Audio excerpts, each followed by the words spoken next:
아니, 이번 달도 카드값이 왜 이리 많이 나왔어? 내가 쓴 것도 있겠지만 당신도 이번 달에 사비로 쓴 게 만만치 않잖아. 은퇴한 지 벌써 5년, 그런데 마음은 오히려 점점 팍팍해지는 느낌이에요. 함께 TV를 보다가도 이번 달 생활비가 모자라면 어쩌지? 하는 걱정이 스멀스멀 올라오고 퇴직 전엔 그냥 사소하게 흘려넘겼던 카드값 청구서 한 장도 이제는 서로의 심기를 건드리는 방아쇠가 됩니다. 사실 50대 중반이 되면 대부분은 그래도 아이들 다 크고 내일 또 마무리했으니 남은 인생 즐겨야지라고 생각하잖아요. 그런데 현실은 조금 달라요. 은퇴 후에도 부부가 월급처럼 들어오는 고정 수입이 충분하면 참 좋겠지만 그렇지 못한 경우가 더 많죠. 퇴직금도 어느덧 줄어들고 재취업이나 아르바이트를 해도 예전만큼 벌 수는 없고요. 오늘은 이런 고민을 안고 있는 50대 후반 부부들이 겪는 문제를 좀 찬찬히 파헤쳐보고 왜 생활비라는 게 이렇게도 민감한 주제가 되어버렸는지 사례를 통해 이야기해볼까 해요. 매달 통장 앞에서 싸우는 56세 부부라고 제목을 달았지만 사실 이런 갈등은 아주 흔하게 벌어지고 있거든요. 1. 왜 은퇴 후 돈 이야기가 이렇게 무거울까? 은퇴 전에는 적어도 매달 급여가 들어왔잖아요. 그렇게 매달 내 통장에 규칙적으로 수입이 꽂히면 그래도 어느 정도 예측이 가능하고 필요한 지출을 큰 고민 없이 할 수 있었어요. 그런데 은퇴 후에는 나가는 돈은 비슷하거나 더 늘어나는데 들어오는 돈이 줄어들거나 거의 없어지는 것부터 불안감이 시작됩니다. 그리고 부부 사이에서는 경제관념이나 소비 습관이 조금씩 다르기 마련이에요. 젊을 때는 직장인으로 각자 벌어서 함께 쓰기도 했고 아이들 양육비나 교육비를 마련해야 했으니 돈 쓸 때 합의도 어느 정도 잘 맞추곤 했죠. 그런데 막상 은퇴하고 나니 앞으로 2030년을 더 살아야 하는데 이 돈이 과연 충분할까? 하는 막막함에 사소한 지출 하나에도 잔소리가 나오게 됩니다. 또 부부가 함께 생활하는 시간이 늘면서 돈으로 인한 갈등이 더 빈번하게 드러나기도 해요. 예전엔 둘 다 직장 생활하느라 집에 같이 있는 시간이 짧았는데 이제는 하루 종일 얼굴 보잖아요. 상대방이 뭘 사왔는지 어디 다녀왔는지 훤히 보이니 돈 얘기가 자동으로 따라붙을 수밖에 없어요. 2. 사례로 보는 은퇴 후 생활비 갈등. 사례 1. 우리 부부 각자 용돈제는 어떨까? 상황 A. 부부는 56세 동갑내기로 남편은 5년 전 은퇴했고 아내도 몇 달 전 직장을 정리했어요. 아이들은 결혼해 독립한 지 오래고 이제 부부는 월세 수입과 은퇴 후 받은 퇴직금을 굴리는 것으로 생활합니다. 문제는 남편이 한 달에 쓰는 지출 내역과 아내가 쓰는 내역이 달라도 너무 다른 데서 시작됐어요. 갈등. 남편은 주로 식사나 술자리 비용을 많이 쓰는 편이고 아내는 취미생활 예술 관련 강의 수강, 체험 등에 돈을 많이 들입니다. 누가 더 많이 쓴다고 탓하기도 애매해요. 왜냐하면 생활비라는 큰 우산 아래에서 뭐가 필수고 뭐가 사치인지를 명확히 구분하기가 쉽지 않거든요. 해결 시도 결국 각자 월정액 용돈제를 도입하기로 했습니다. 우선 고정비 관리비, 보험료, 식비 등은 부부 공동 통장에서 처리하고 남는 돈을 반으로 나눠 개인 용돈으로 쓰는 거예요. 이렇게 하면 서로의 지출에 대해 더 이상 간섭하지 않는 게 원칙이 됩니다. 그래서 왜 이렇게 많이 썼냐며 투덜댈 이유도 없어지고 용돈 범위 내에서 책임지고 쓰는 게 생겨서인지 소비 습관도 조금씩 바뀌었다고 해요. 느낀 점. 각자 생활비가 꼭 정답은 아니지만 이런 방법으로 서로 스트레스가 크게 줄어든 케이스도 분명히 있습니다. 다만 시작하기 전에 이게 정말 우리 부부에게 맞을까? 라는 합의와 충분한 대화가 꼭 필요해요. 사례 2. 주말 농장 vs 노후 여행. 가치관 차이에서 오는 충돌. 상황 B. 부부는 58세 남편과 54세 아내로 남편이 3년 전 조기 퇴직을 했고 아내도 별도의 수입은 없습니다. 퇴직금 일부를 시골의 작은 텃밭과 컨테이너 집을 마련하는 데 썼는데요. 남편은 이 텃밭을 꾸미고 주말에 농사 짓는 소소한 즐거움을 원했어요. 반면 아내는 아직 50대 중반인데 해외여행도 좀 다니고 하고 싶은 거 하면서 살고 싶다고 생각해요. 갈등 문제는 생활비 우선순위가 달라서 결국 돈 문제로 번졌어요. 남편은 자꾸 농자재나 농기구, 소소한 장비를 사들이고 아내는 그 돈이면 차라리 우리 여행 적금을 좀 더 넣자라고 주장하는 거죠. 남편 입장에서는 시골에서 텃밭을 가꾸면 채소값도 아끼고 건강도 챙길 수 있다고 주장하지만 아내는 그게 얼마나 실질적으로 절약이 될지 의문이었어요. 해결 시도 둘은 중간 지점으로 타협했습니다. 남편은 농사에 들어가는 비용을 한 달 예산해서 정해진 선까지만 쓰기로 하고 아내는 연 12회 정도 원하는 여행 국내 든 해외 등을 갈 수 있는 여행 저축을 매달 일정 금액씩 하기로 합의했어요. 그리고 필요한 만큼은 서로 응원해 주자고 약속도 했죠. 느낀 점 돈이라는 게 단순히 써야 할 수단이 아니라 사실은 가치관의 표현이라는 걸 다시 느끼게 해줬어요.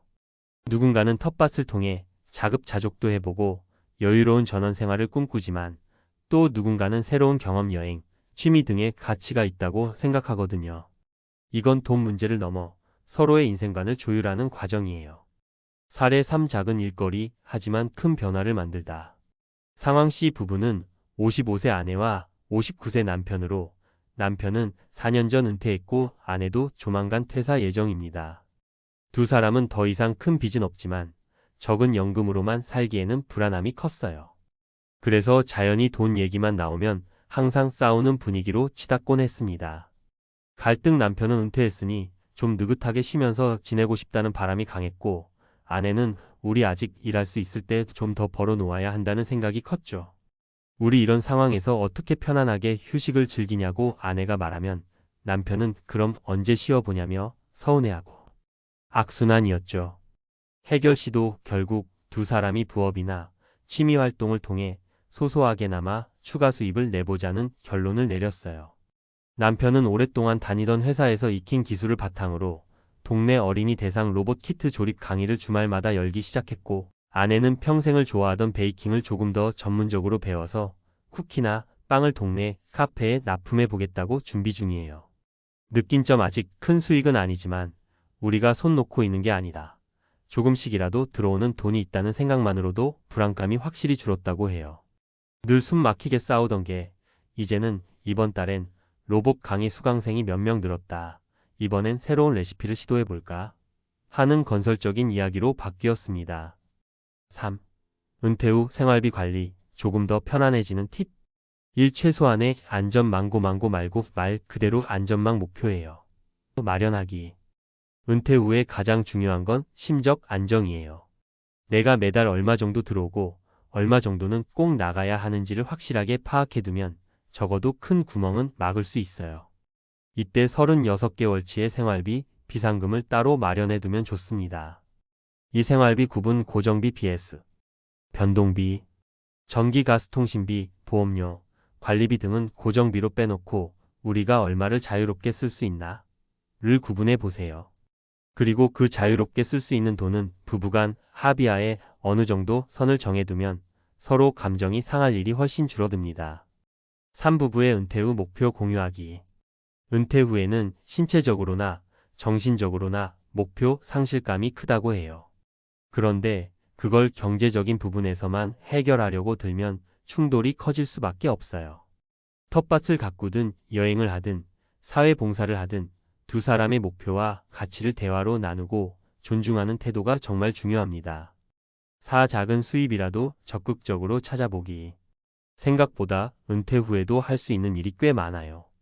프리랜서, 강의, 자영업, 취미를 살린 부업 등등.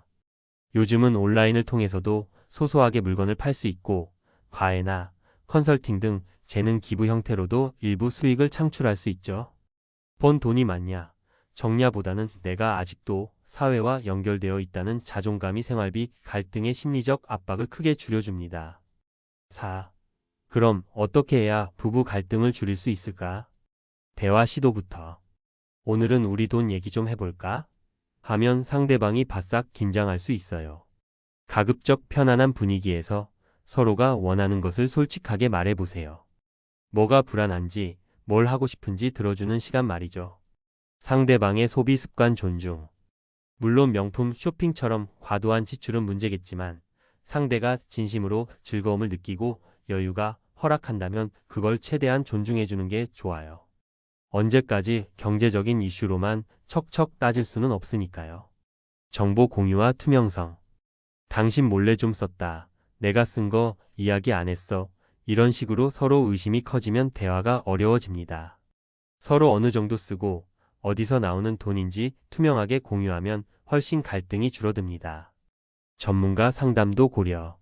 갈등이 너무 커서 부부끼리만 해결하기 어렵다면 재무설계사나 가정상담 전문가의 도움을 받는 것도 한 방법이에요. 객관적인 시선에서 조언을 해주면 감정 싸움으로만 치닫지 않고 정리해 볼 수 있습니다. 5. 은퇴 후 행복한 생활비를 그려보자. 결국 우리는 각자의 은퇴 후 모습을 어떻게 그리고 싶냐가 제일 중요해요.